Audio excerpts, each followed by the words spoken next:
Hello, Edutechers, and welcome to week 3. This week I'm going to talk about social presence online. This fits well with the educational technology learning theory we are discussing in the discussion board this week. I also thought this would be a good week to talk about podcasts in the context of online social presence. This week I'm using a podcast type of video and only giving you one image to look at. Although I thought a nice beach scene was appropriate for eye candy in the middle of our Canadian winter, you'll notice that the image doesn't support anything in my podcast. So feel free to close your eyes or listen while you're making dinner, but consider how not having visual changes your learning. Do you feel more in tune with the information or more likely to tune out? Last week I touched on online presence using video software called VideoScribe. I'm sure many of you have seen Dr. Mike Evans' videos on YouTube. If you haven't, I highly recommend checking them out, especially since he's a Toronto-based physician. I especially like the video 23 and a half hours that talks about the benefits of exercise.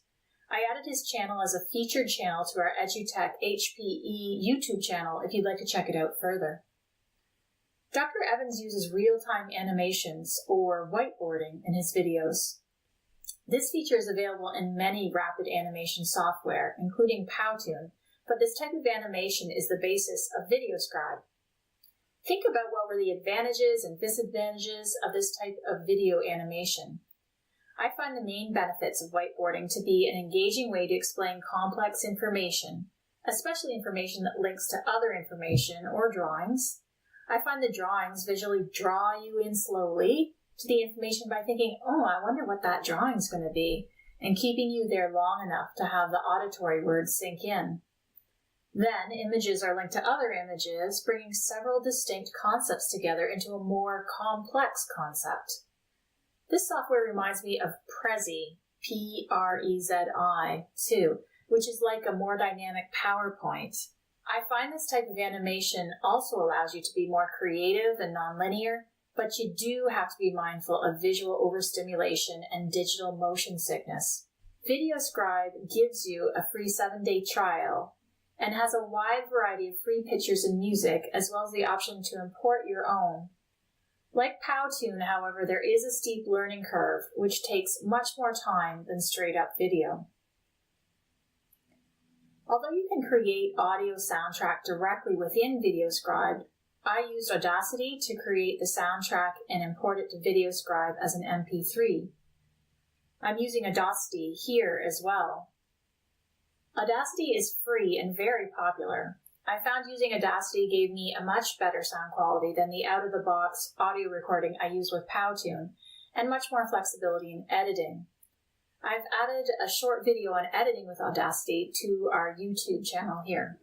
Audacity is a great tool to use for building a podcast as well.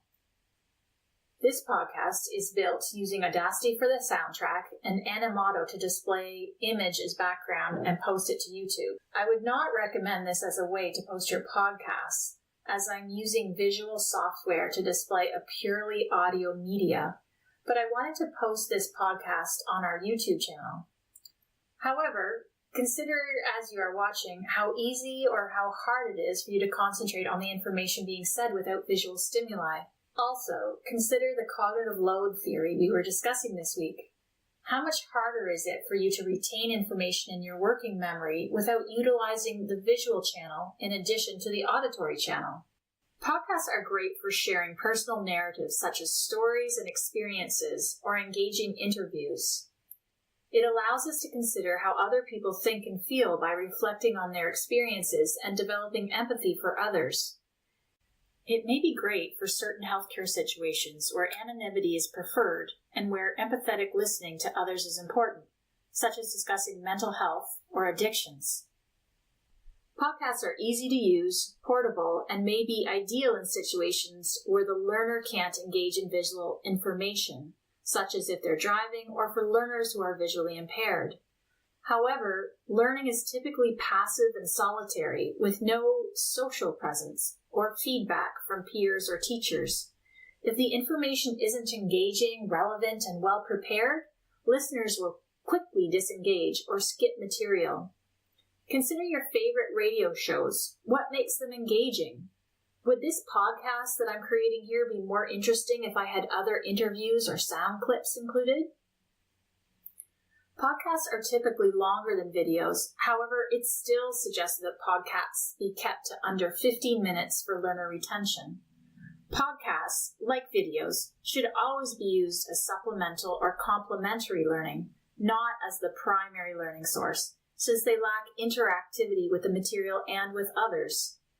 Podcasts should be linked to further reflection, discussion, and practical application to further learning, all higher-level type learning that typically requires social interaction with peers or teachers.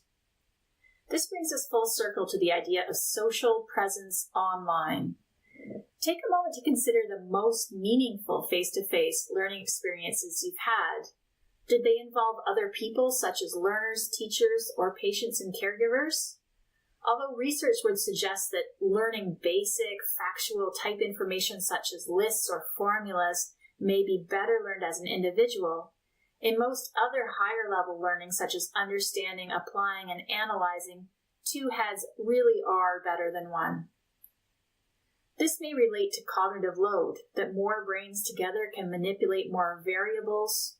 Perhaps it is bringing a real-world context to information that is best understood through multiple lenses. Perhaps learning with others allows us to share meaningful stories, which engages us more personally and is anthropologically how humans have always learned. In any case, when using technology-enhanced learning, it's important to consider how to integrate social presence into your learning, as well as how learners' and teachers' social presence may be altered by the online environment. So, if social presence online is so important, how do we successfully integrate it into technology-enhanced learning? Here are some points to consider. Number 1, use of video. Using video may help retain some of the non-verbal social cues that are so important in social presence. We will be exploring synchronous online tools later in the class. This type of technology allows real-time interaction across different locations. If real-time interaction isn't an option, asynchronous video may also be an option. If video is not an option, consider the importance of large self-photographs, preferably full body, or use of avatars. Even avatars can help with a connection to other learners and self-expression of learners. Number 2, social profiles. Understanding learners' backgrounds and hobbies outside of the course can help interactivity, especially as an icebreaker. When people are more engaged with each other, they are more likely to learn better together and feel more comfortable sharing personal experiences and deeper learning. Number 3, netiquette. Online etiquette needs to be much more explicit than in a face-to-face environment. We have all learned over the many years how to interact in a socially respectful way in the classroom. However, what does this look like in an online environment? Be sure to set out rules at the beginning of any interaction online and be very explicit. This may include how learners will enter and exit a synchronous online environment if they need to answer a call or go to the washroom. It may also be how learners are expected to write in an online environment when they don't agree with what someone else is expressing. Creating these rules together as a class may also be a good icebreaker, as well as a way to introduce how interaction online is different than face-to-face interaction. Number 4, online interaction takes longer. Don't expect learners to share deeply and interact as quickly as they would in a face-to-face environment. Online interaction is more like a barge versus a speedboat in face-to-face interaction. Number 5, timely facilitation and feedback.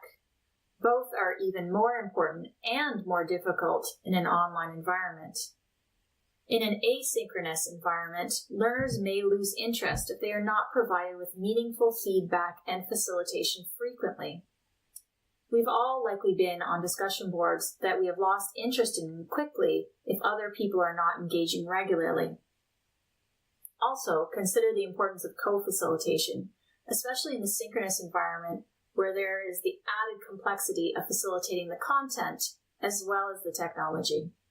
To conclude, as the video "This Will Revolutionize Education" suggests, the role of the teacher can never be replaced by technology, since technology alone cannot replace social learning. The goal of the teacher is to provide the social process of learning and scaffolding of new information on top of old ideas. They also provide guided feedback and accountability for the learners. To quote Benjamin Franklin long before the advent of online learning, "Tell me, and I forget. Teach me, and I remember. Involve me, and I learn." This reminds me of how technology-enhanced learning has evolved over time. Tell me is like a podcast or a video, a one-way transmission of information. Teach me is like an interactive module that provides feedback to the learner on their performance. And involve me is like an interactive course that incorporates social online presence into the learning. Well, that's it for this week. See you next week, where we will be exploring screen recording.